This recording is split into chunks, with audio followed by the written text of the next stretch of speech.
Hey everybody, how's it going? My name is Liam. This is my hobby room. That hasn't changed. For the last 3 weeks, I've had the chance to test out a couple compressors, air compressors from Gaahleri, and that's been pretty fun. So in this video, I'm going to review 2 of them. One might be better suited for your needs than the other, but overall, I think they're both fine compressors. Before I start, I just want to take a quick moment to clarify my stance, I guess you could say, on doing product reviews like this. So I don't actually make any money on YouTube. I mean, I think my channel earns like $100 a year or something, maybe. But I just make videos for fun. I make them when I feel like, how I feel like, and on whatever topics I feel like talking about at the time. The reason I make product review videos like this is when I get an opportunity to do so, I like to share my experience with these products with other people, specifically if they can help other modelers and maybe help them avoid spending a bunch of money or making a bunch of mistakes that build up to be impediments in their hobby and stop them from enjoying it, because ultimately I just want everyone to have some hobby time to themselves where they can enjoy themselves, learn new things, and get some real fulfillment out of their hobby time. So I work for a hobby shop in real life, which is fun. That's great. It's a good time. And Gaahleri reached out to my store and sent a bunch of products, not to me specifically, but to my store. I happen to make videos, and so now I'm making some fun videos testing out some gear. So I'm fortunate to be able to do that. But to clarify, none of this gear is mine. It's my job's, and I want to keep it there so I can use it for events, which we actually did recently, and I'll talk about that more later because it feeds into my review on these compressors. So we're going to start this video by taking a look at the TurboX Mini from Gaahleri, which is by far the most affordable bang for buck compressor I've ever seen. For 79 Canadian dollars, you can get your hands on this bad boy. Hey, come on. But how does it perform? Let's take a look at that together. So here is the box for the TurboX Mini. It's a nice looking box, good looking product box. I think this is roughly the size of the actual compressor as well, so that is interesting. Here is the back of the box. It's got 18 different pressure levels. Does that mean it goes? No, it's got to do more than 18 PSI. Yeah, so here it says it's got a maximum pressure of 48 PSI, but it's rated for a pressure of 8 to 36 PSI, which is will be well within that range. Operating noise is 40 decibels, which is actually quite quiet for a compressor. That's one of the benefits of using something this small, which seems like it's a really great entry-level compressor, just from what I've been hearing about it online, so I'm gonna be looking into it from that angle. There's the power information, and the connection size is 1/8 BSP, which is the same as Iwata, and it comes with an air hose too, which is kind of cool. That's nice. So let's open this box up, huh? There we go. Just put this aside. We've got a manual. Actually, it's a good idea to keep these, which I mentioned in some of the airbrush ones, just especially if you're new to using this type of equipment. So I'm just gonna put this over here.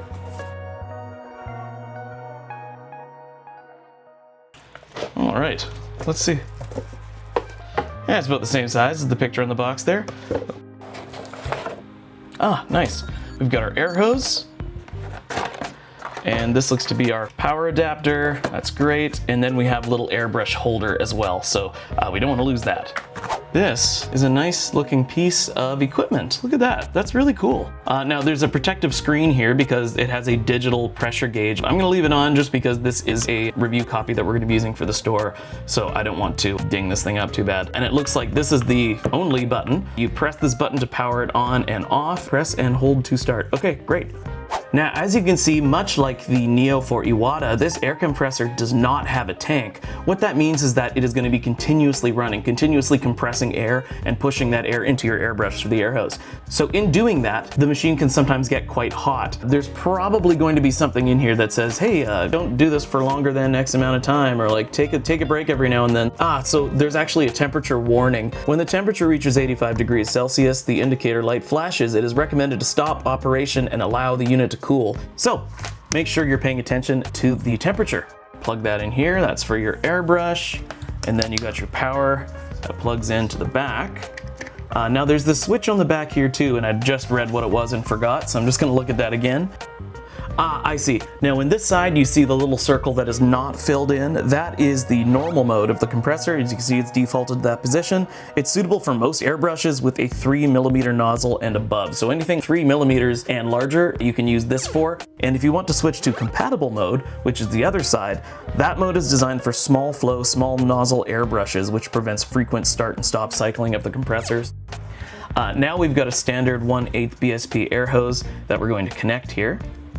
End to end, this included air hose is the exact same size on either side, so that's kind of nice. And then this end here goes into your airbrush, and I'm gonna set that up in just a sec and do some spraying with it. But I just wanted to mention that, yes, you can screw this directly onto your airbrush, or if you have the 1/8 VSP quick release, then you can plug that into here and screw it on. Every Gaahleri airbrush comes with the male end quick disconnect, and then you can get the female end quick disconnect and screw that into here, and boom, then you can quickly disconnect your brush. If you want to do that, you can also plug this into a moisture trap, so none of that stuff is included. So if you have those supplies, then that is an option. All in all, this is a really sleek looking piece of equipment. I'm pretty excited to give it a go. Now I'm going to be spraying with a 0.2mm brush, so I'm going to be spraying with a 0.2mm brush. Specifically, I'm going to be spraying with the Mobius 0.2mm, so I'm switching this into compatible mode. All right, let's get this plugged in and get spraying. So the TurboX Mini has an advertised operating decibel level of around 40 decibels, which is pretty quiet when compared to a regular sized compressor. Even my Ninja Jet is significantly louder than that. To prove that, I'm gonna turn this on, and I should just be able to talk right over it. There, that's cool. That's really high. I don't need 33.0 PSI. How do I decrease that? Oh, there we go. So this is how I can increase pressure. As you can see here, I'm just turning it up. That's the noise level. Mind you, my microphone is about a foot away from this compressor, but my mouth is roughly a foot away as well, so that's pretty good. Obviously not optimal for talking to someone, but you could definitely speak to someone. And if you're spraying with water-soluble acrylics, like the Gaahleri paint, Kaleido Colorworks is what it's called, or Vallejo Model Color, or any of the other, AK Interactive 3rd Gen, any of those water-soluble acrylic paints, then you won't have to worry about any type of VOCs. You'll just have paint particles to worry about. So you'll be wearing a respirator, but you don't have fumage to worry about. So you could definitely talk to somebody. It's kind of cool. All right, so now let's compare that noise level with the significantly larger Gaahleri GT-918 dual drive compressor, which is bigger, much bigger.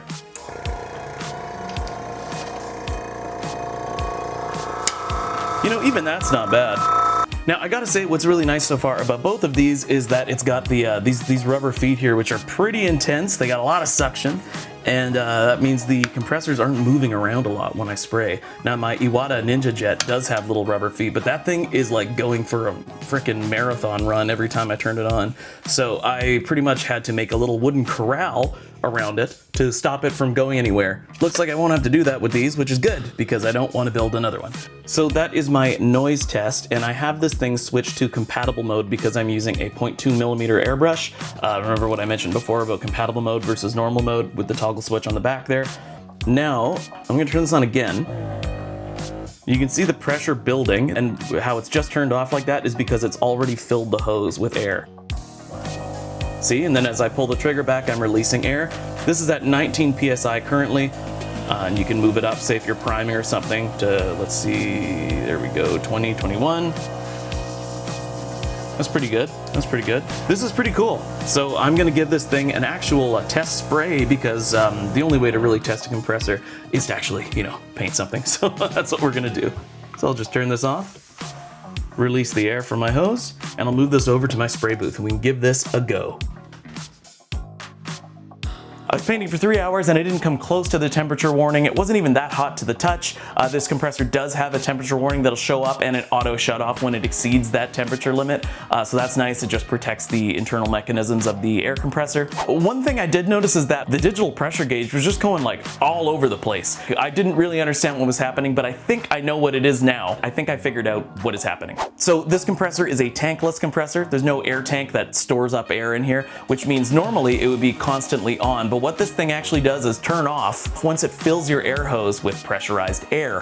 So that is kind of the tank, so to speak. So it's going to have quite a high pressure buildup inside your hose. And then once you spray that out, spray off of your model and it'll blast out a bunch of that pressurized air, and then it will begin to normalize a little bit. Once I get rid of the high pressure buildup in the hose, it normalizes or within 1 or 2 PSI of what I set. And that's fine. I didn't feel any evidence of extreme pressure fluctuation while I was painting. It felt totally fine to me. For my purposes, a little bit of fluctuation. I don't really care. The result was the same for me. Now, my workplace ran an event where people got to come by and test out a bunch of Gaahleri airbrushes and air compressors and their paint as well. And we had a lot of people come by and testing out gear. My colleagues and I really got to put the airbrushes and compressors and the paint through their paces. We cleaned the airbrushes throughout the day, but those compressors were going literally the entire 5 hours of the event in direct sunlight. And they heated up a little bit more, but I gotta say these compressors really did hold their own. There were no auto shut-off moments, the pressure limits weren't exceeded, we didn't even see evidence of the warning come on, which might mean the detection system's broken, or they were fine because the compressors performed fine the entire time. One of those compressors that we ran that day was the TurboX Mini, and it felt great. A lot of people used it, they thought it was fine. People were excited mostly about the price point. It is a pretty affordable air compressor at, what, $79.99? I think the TurboX Mini is a really good option for someone who's just getting into airbrushing, getting into model making and model painting. It's not gonna blow your mind, but it is a solid little compressor. Now, in comparison with the other air compressor that I'm going to be taking a look at today, I vastly prefer this next one, just for long-term usage. Now, the next air compressor I got to test out is the oh god, I can't spin this box, is the GT-918 dual drive compressor. It's not a revolutionary design necessarily, but you can plug 2 airbrushes into it at once, which is kind of cool. I got to test that out at the event that my workplace put on. Now, this is a pretty standard air tank compressor. It does what it says on the tin, which is it compresses air and it allows you to spray, and I really enjoy this compressor. I think this is gonna become my mainline compressor actually, so well, I mean, it's my works compressor, so I'm gonna have to buy one, but oh well. It's pretty cool. But let's take a closer look at it because the box comes with a ton of stuff that I didn't expect it to come with. Okay, here we go. We have the Gaahleri GT-918 dual drive air compressor. This box is quite large. As you can see, it takes up my whole frame. So I'm just gonna move this off to the side and I'll begin unpacking it.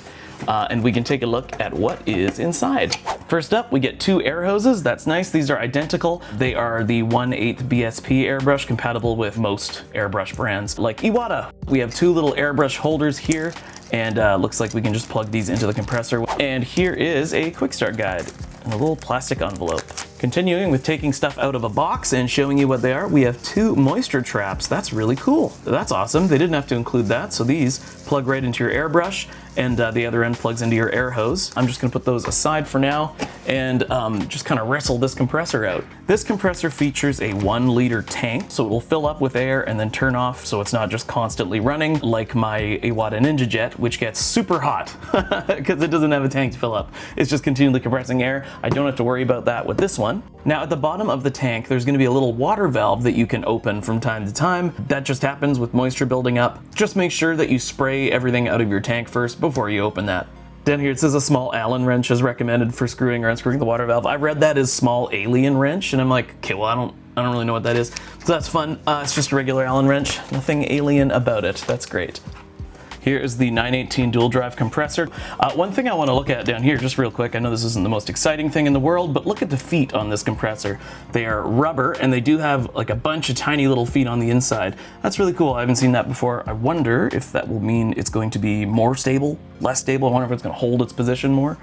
You've got some plastic film that you can remove on the inside of the tank here. Sorry, not the inside of the tank, underneath the tank right here, and on this side as well. So before I start spraying, I'm going to remove that.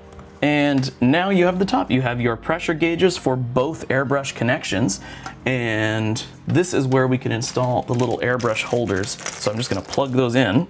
These little pieces here are actually not metal. They look like they're plastic. That's okay, it doesn't really matter. The shell is metal, and that is what matters here. But these move around, maybe by design, I don't know. We'll see whether or not that's good or not. Let's see, you push to lock and you pull to unlock the pressure gauge. Okay, you've got your AC power cable right here. And then this side here is where your air hose is connected to. This one is plugged right now by a stopper. I am one person using one airbrush, so I'm not gonna be connecting 2. So I'm just gonna screw in this air hose on the side before we get painting. There's a lot of stuff moving around in here. It's a bit loose. I'm not really concerned about that, that's fine. Okay, so let's plug this compressor in and start painting. Now I use the GT-918 dual drive compressor for, that is a mouthful. I'm just gonna say the bigger compressor. I used the bigger compressor for a while I was painting at home. I used it for, yeah, it would have been about 3 hours, and I was spraying the rest of the colors on my Tier and Tootsie, and I didn't run into any issues with this either. In fact, I found it much smoother. The pressure was much more regulated, and you have like a little pressure dials you can set, so it has its own little regulator in there, and that went really well. It was really nice to paint with. Despite its size, it's actually really quiet, and it also turns off as the tank is full. You know, you don't have to worry about constant noise as you would with a tankless compressor. When I was using this kit for the event at work, we had it running for the whole 5 hours of the event with 2 airbrushes in it the entire time, and they never skipped a beat. There was no pressure fluctuation. They stayed consistent, and everyone had a great time with them. I'll put up some pictures so you can take a look at those. It did get pretty hot. This one got pretty hot, but there was no trouble with it. It wasn't dangerously hot. This compressor is also very affordable for what it is. I mean, you can get one of the big brand air compressors and you'll be paying easily twice this amount. This one is fantastic. Like I said before, it's probably going to be my mainline compressor. But yes, both of them are nice air compressors. I think the GT-918 dual drive compressor does have more utility. I don't really think it's that much more money. I'll put the number up here on the screen somewhere. If you're going to get an air compressor, if you make a lot of model kits, then this is an absolute slam dunk of an air compressor. I really enjoyed it. One gripe actually with both of these air compressors is they come with little plastic airbrush holders that you can dock your airbrush into, kind of like on those spray out pots that Iwata makes. Anyways, both these compressors have those little docks, but they don't actually work for all the airbrush sizes. They only work for the regular sized ones, so like Iwata sized airbrushes. The Swallowtail, which I have been reviewing on this channel, I've used it a few times, and the Mobius TG that I also used don't fit in that little, you really have to cram them in there, and even then it's tenuous and sometimes they just fall out. So that's kind of unfortunate. Anyways, it's a pretty great value compressor and I had a good time with it. I'm happy to recommend it, especially for the price point. It really does help in this hobby. Everything's very expensive. So it's kind of nice to see that someone is putting that kind of budget focus down. They're definitely aiming to more of the beginner side of things. They have some higher end stuff, but even then the prices aren't crazy. You know, they're not absolutely inflated. And I think that's a really good niche to be in because it's pretty hard to get into airbrushing if you're just starting the hobby. It's really expensive. So big ups to Connor for sharing that because I think that's a really good point. Anyways, I really enjoyed both of these compressors. Again, if you have to pick one or the other and you make more models, then definitely check out the GT-918 dual drive air compressor. I really enjoyed it. I'll have some links down below in the description if you want to learn more about those or buy one if you live in Canada. It's to the place where I work, so that helps keep me employed. That's kind of nice. So big thank you to Gaahleri for sending my work these products because otherwise I wouldn't be able to test them out for y'all. And big thanks to everyone for watching this video. Thank you. Like I said before, I don't make any money on YouTube. I have a job. I'm not looking for another one. So this is just my way to enjoy my hobby and share my experience with everyone here, and I can do that through my Discord. So if you want to talk to some folks about Gunpla, see what they're working on, learn new tips and tricks and all that, ask advice, share advice, just hang out, whatever, please join the Liam's Hobby Room Discord. It's really fun. It's free also. I'm going to get back to making a lot more Gunpla, so that is fun. I'm really excited to do that. I just got over this big hurdle at work, and now I can enjoy my hobby again. So thanks very much for watching, everybody. I hope you guys take care of one another, be kind, and I'll see you guys next time on Liam's Hobby Room.